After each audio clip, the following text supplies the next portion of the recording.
wa idza tuyya haqqullah. Tapi kalau hak Allah yang dihilangkan, hak Allah yang dilanggar, hak Allah yang dilecehkan, lam yakum ahadun, tidak ada seorang pun yang berdiri di hadapan Nabi liqadabi, untuk menjaga kemurkaan Nabi. Saudara, hukumnya dijual belikan, hukumnya disuap, hakimnya, polisinya, jaksanya dibeli, pengacaranya menyuap dan disuap sekaligus.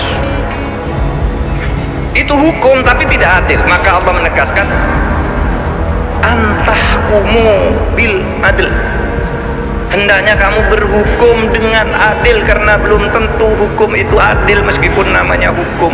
Meskipun saya beda dengan Habib Rizik, meskipun Habib Rizik beda dengan saya, udah saya katakan I love him so much. Siapa yang membenci Habib Rizik, saya hapus dari hati saya.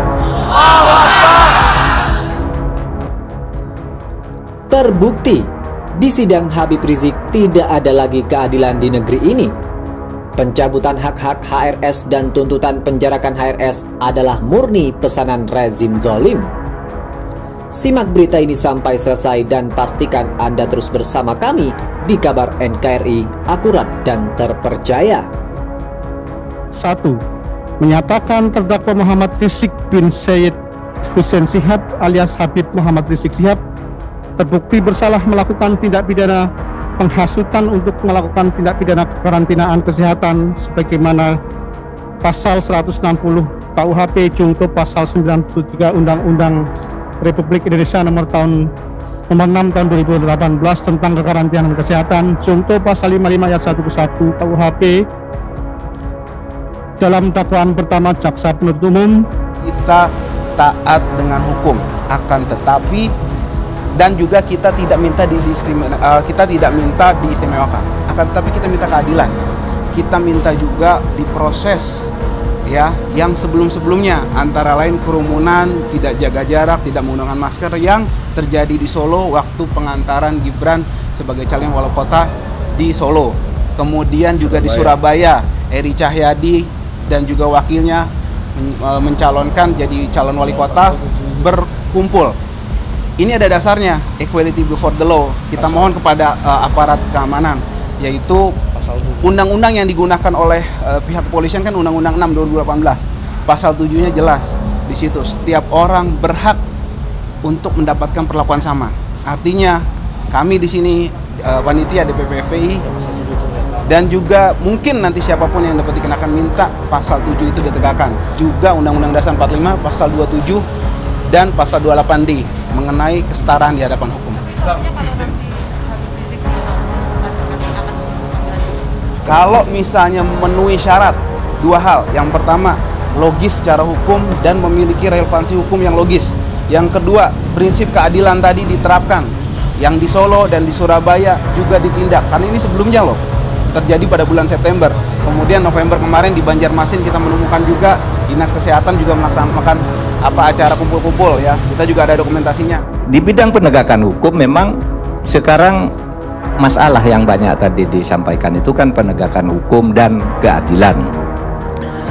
Menurut saya begini, hukum dalam arti materi, legal substance gitu, saya kira sudah bagus kita punya.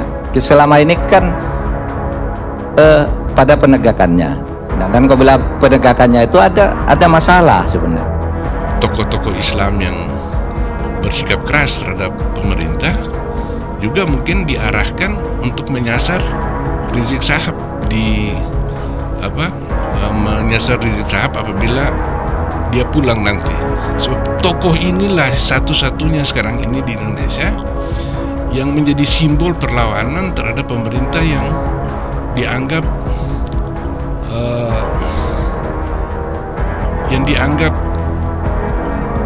memenangkan pertarungan secara tidak sah dan tidak menjalankan kebijakan-kebijakan dalam periode pertama kepresidenannya itu, tidak menjalankan kebijakan yang melahirkan suatu kesejahteraan, kemakmuran dan juga keamanan bagi semua warga yang ada di Indonesia, kira itu. Hasutannya itu 6 tahun ancamannya, tapi kan harusnya dilihat dulu tindak pidana yang dihasut itu apa? Kalau misalnya dianggap terbukti ya menyuruh atau menghasut melakukan tindak pidana dan tindak pidananya itu hanya ancamannya 1 tahun, maka tuntutan 2 tahun itu it doesn't make sense menurut saya, nggak masuk akal. Kecuali kalau hasutan melakukan makar misalnya, hasutan melakukan katakanlah tindakan-tindakan yang ancaman hukumannya di atas 5 tahun. Wajar kemudian kalau dituntut misalnya 5 tahun kurang misalnya, atau ancamannya 10 tahun bahkan misalnya seumur hidup diancam maksimal 6 tahun, itu masuk akal. Tapi ini ancaman hukumannya cuma 1 tahun untuk tindak pidana yang dianggap dihasut tapi dituntut 2 tahun. Nah, yang lebih aneh lagi, sudah soal masalah kerumunan, pelanggaran protokol kesehatan yang ancaman hukumannya cuma 1 tahun ini, tapi tiba-tiba ada larangan untuk menjadi pengurus organisasi kemasyarakatan selama 3 tahun ke depan. Kan nggak masuk akal. Kalau sudah mendapat cemoohan masyarakat, ini kata TAP MPR ya, kata TAP MPR nomor 6 tahun 2000. Seorang pemimpin kalau sudah tidak dipercaya oleh masyarakat, kebijakannya dicurigai menimbulkan kontroversi karena tingkah lakunya, nggak usah berdasar menurut hukum saya belum salah gitu. Nggak bisa begitu. Mundur, kata TAP MPR ini. Mundur kalau Anda sudah tidak dipercaya oleh masyarakat. Kami sebagai mubalik mengkritisi pemerintah karena kezoliman yang sudah terlalu lebar di masyarakat. Itu yang kedua, bi ilmi ulama, bi adlil umaro, karena ketidakadilan yang terjadi. Bisa jadi setelah ini ada lagi bahaya yang lebih besar. Makanya Indonesia ini sepanjang pemerintahan Pak Jokowi, mohon maaf, beribu maaf, selalu dihiasi dengan keributan. Itu negara harus mampu menjamin tegaknya hukum dan keadilan. Karena kalau di dalam keberbedaan lalu terjadi ketidakadilan, akan terjadi diskriminasi atau dirasakan diskriminatif. Negara memihak kepada yang kuat atau takluk kepada yang kuat, baik kuat secara fisik karena banyak pengikutnya, atau kuat secara politik karena dia memimpin partai politik, kuat secara ekonomi karena dia kaya.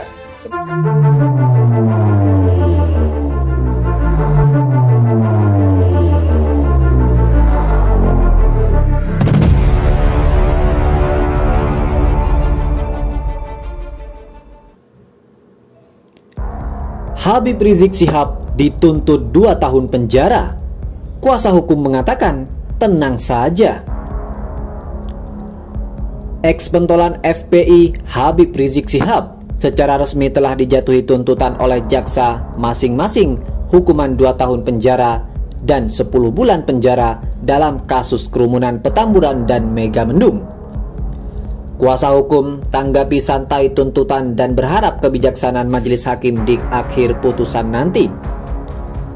Tetap semangat, tenang saja, nanti kita bantah di pledoi, kata salah satu kuasa hukum Habib Rizik Syihab dan kawan-kawan usai sidang di Pengadilan Negeri Jakarta Timur.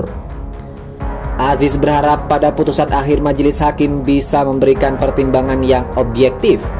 Pihaknya meminta hakim tidak terpengaruh hal-hal berbau politis, termasuk juga soal adanya permintaan pidana tambahan yang menurutnya agar hak keormasan Habib Rizik dicabut selama 3 tahun.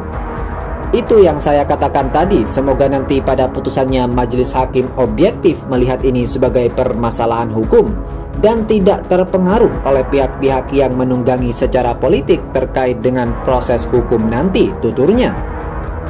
Sementara itu, Habib Rizik sebagai terdakwa akan memberikan nota pembelaan atau pledoi atas sejumlah tuntutan yang dijatuhi terhadapnya. Jadwal sidang dengan agenda pledoi sendiri digelar pada Kamis 20 Mei. Untuk diketahui, Jaksa Penuntut Umum atau JPU telah secara resmi menuntut Habib Rizik Syihab dengan hukuman penjara selama 10 bulan penjara dalam kasus kerumunan Megamendung. Habib Rizik dianggap telah bersalah melanggar aturan kekarantinaan kesehatan dan dianggap telah menghalang-halangi penyelenggaraan kekarantinaan kesehatan. Sementara dalam kasus kerumunan Petamburan, Jaksa Penuntut Umum atau JPU secara resmi menuntut Habib Rizik Syihab dengan hukuman penjara selama 2 tahun. Selain itu, jaksa juga meminta majelis hakim memberikan tambahan pidana agar Habib Rizik dicabut haknya terlibat keormasan.